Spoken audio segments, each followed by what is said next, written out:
Eh ben Alexis, une belle victoire aujourd'hui. Déjà un petit mot sur cette victoire. On t'a senti fort, serein, du début jusqu'à la fin. Il n'y avait rien à dire, là.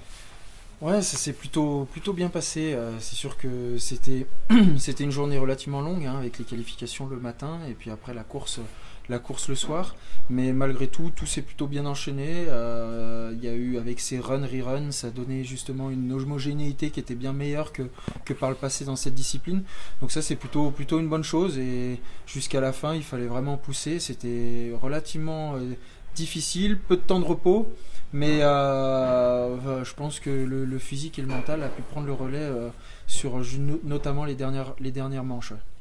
Donc justement, juste un petit mot là-dessus. Donc la FIS a changé son règlement. Tu penses que ça fait vraiment une grosse différence? Toi, en tout cas sportivement parlant, c'était important que la FIS fasse ses régulations. Ouais, je pense que c'était important. C'est pas normal justement qu'on soit au départ et qu'on sache quand on est justement dans un sport que la chance puisse avoir un impact aussi important sur le résultat.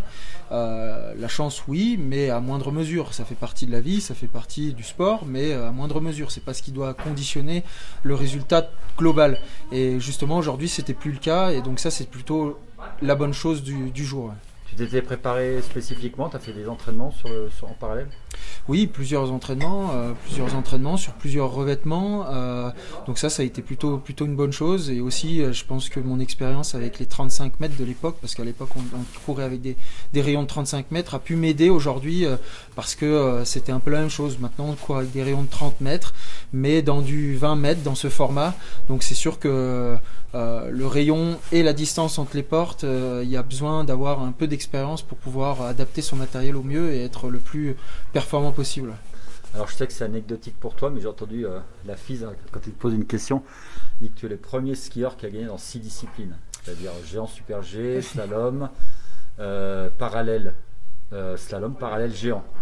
C'est ça, ouais. Alors après, bon, c'est sûr que là, on parle de certains détails. Moi, je dirais que parallèle slalom, parallèle géant, c'est pour moi la même chose. Donc, j'ai peut-être eu un peu de la chance, surtout d'être né dans cette génération et du coup d'avoir vécu aussi des city events qui sont les parallèles slalom, ce qui n'est plus le cas aujourd'hui. Donc, du coup, c'est pas le plus important. C'est toujours une petite ligne de plus à mon palmarès, mais c'est pas ce sur quoi je me focalise. C'est plutôt la victoire qui est belle aujourd'hui.